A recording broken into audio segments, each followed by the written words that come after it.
And to learn more about the FBI under Director Christopher Wray's leadership and his resignation announcement, we're bringing in Bart Marcois, a former presidential campaign advisor and former U.S. diplomat.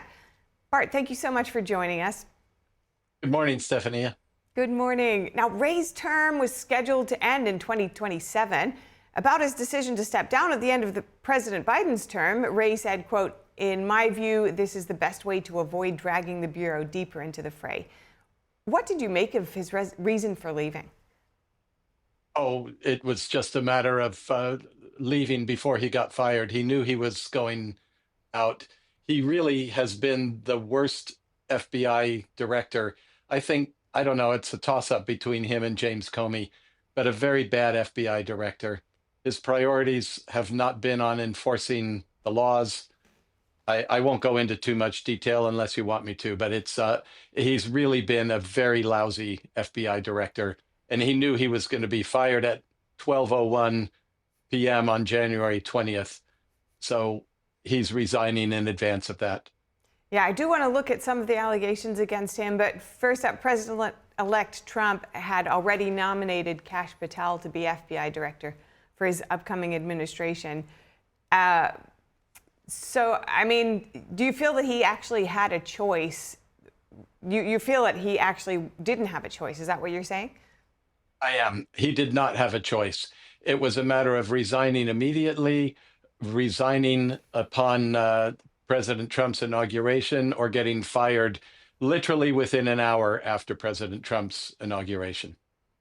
So under Wray's leadership, the FBI raided Mar-a-Lago, that's Trump's home, in the documents case. An action the public was very divided over. For instance, a YouGov poll taken the month it happened in 2022 showed that a little less than half of the nation thought that the raid was justified.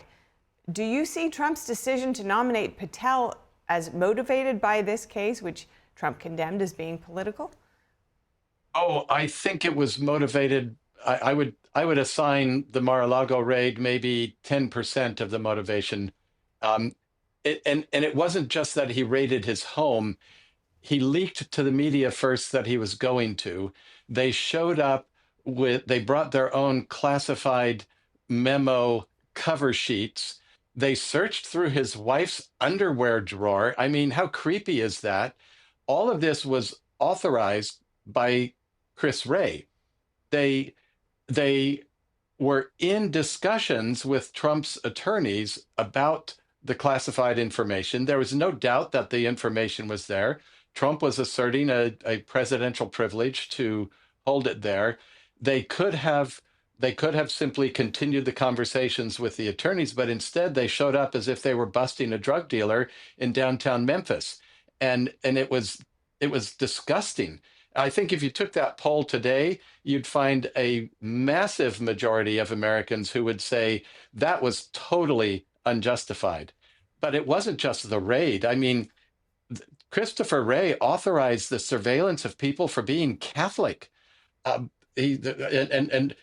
preferring a traditional mass to a more modern mass. He surveilled people for attending school board meetings and speaking out against transgender politics of school boards. He arrested people for singing or for praying silently outside abortion clinics. He called this a violation of federal law. There are people that are in prison right now for simply making a silent protest outside abortion clinics because he authorized this as a violation of federal law.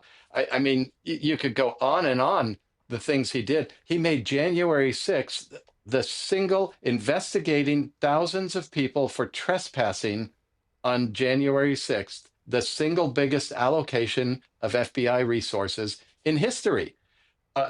He literally pulled agents off drug trafficking cases, human trafficking cases, child sex trafficking cases, organized crime, and had them tracking down the cell phone numbers of people who were in or near the Capitol on January 6th. The priorities are all wrong. He used the FBI to go after the political enemies, political opponents of the Democrat Party. It's everything you don't want in a national police force. Now, a CNN report using Gallup data show that the FBI has reached a historic low approval rating this year. That's Yeah. 41% compared to 50% in 2022. What do you think needs to happen under the next administration to ensure that Americans have more confidence in the agency? Yeah, and let me just say that that just makes me personally sad.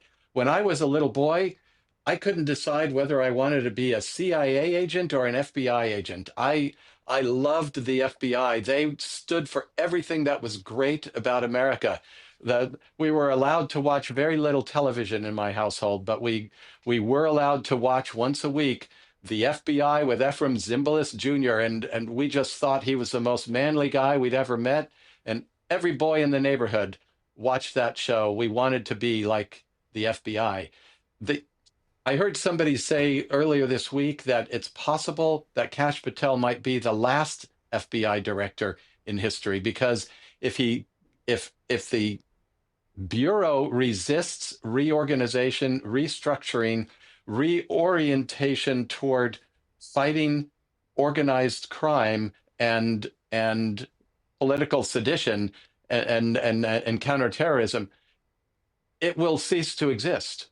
The raison d'etre it has gone if we cannot reform it, if we cannot change it, and it needs to be a radical cleansing. Watching it closely. Thank you so much, Bart Marcois. Always good to speak with you. Thank you for having me.